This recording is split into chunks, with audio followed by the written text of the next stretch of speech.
I remember we both auditioned for something that we weren't told exactly what it was, and later found out it was the reinvention of the Mickey Mouse Club. We did not get the We didn't part. get cast.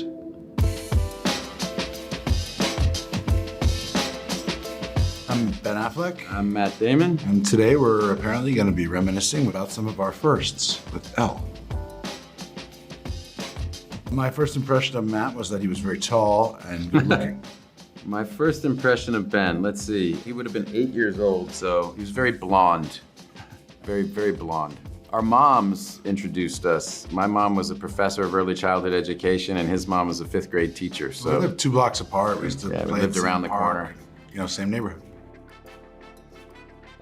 I remember we both auditioned for something that we weren't told exactly what it was, but we went in and kind of were asked to do some impromptu performing. We were teenagers.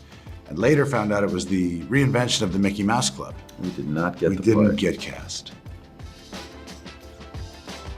When we were extras on Field of Dreams, we talked to Kevin Costner for a little while. He was generous with his time. And I saw Christopher Lloyd around the time Back to the Future had come out. And that was maybe the first time I saw like a real celebrity, and I followed him for a couple of blocks until it got weird. We were extras in The Good Mother. That was Diane Keaton and Liam Neeson. We were extras in Field of Dreams. I was a little more experienced with the extra work. Yeah, you were very good. You're a hell of a background artist. The first movie we did together was School Ties, right? Yep. There was only one for me. He has a first time and a second time. We were 27 and 25 years old, so 25 years ago. Jesus. Yeah, before most of your people watching were born. So this is going to sound like a sort of antebellum story, but we were shocked to discover only a year after kind of watching the show and doing the Oscar pool that we were invited and nominated and then that we won. It was very overwhelming.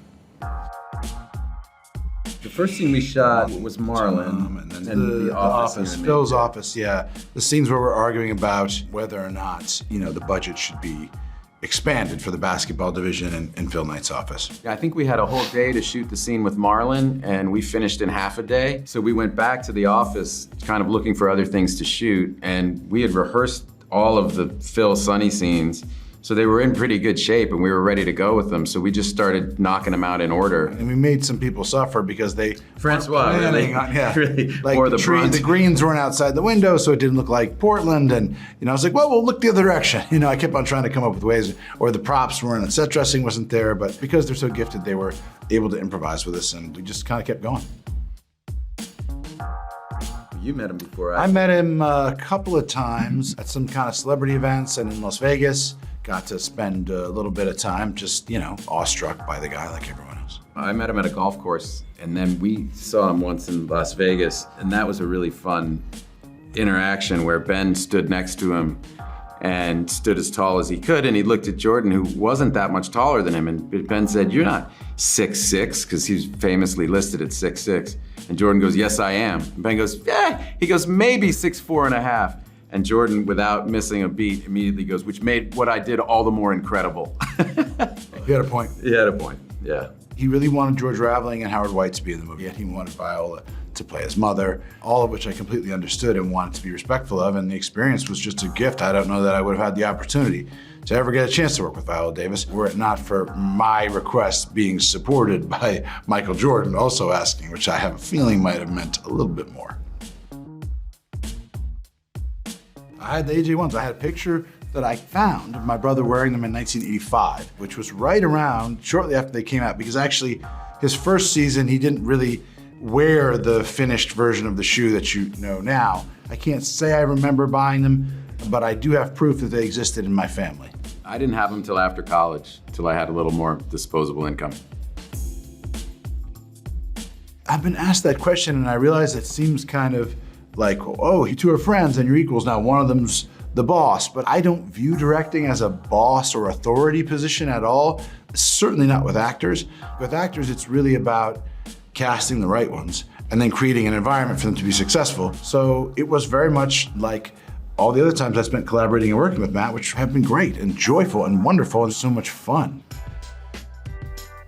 when I was a struggling actor, I think I had one pair of boxer briefs. They were less popular back then. You either had boxers or briefs. They were expensive, so I only had one pair. But I always looked forward to doing my laundry because I knew that was the day I was gonna get to wear my boxer briefs. So after Good Will Hunting, I remember going to Calvin Klein and buying like 20 pairs of boxer briefs and feeling like that was it. And in fact, a salesperson came running out and was insisting that she give them to me. And I said, no, you don't understand. I really need to buy these. This is a rite of passage for me. And she wouldn't let me buy them. She said, I might get fired if they hear that you had to come in and buy underwear.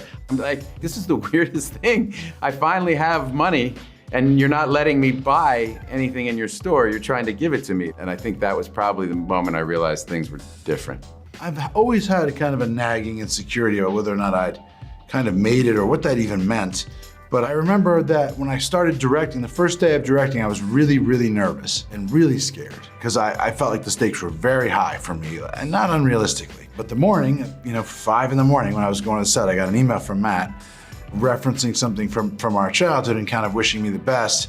And I remember feeling like, well, this whole thing isn't the whole deal. I've got people in my life who love me and believe in me, even if I'm not cool or not hot, or people don't, put me on lists or whatever it is. And it turns out that kind of is making it. Thank you so much for hanging out with us and Elle today, and please check out Air in theaters April 5th.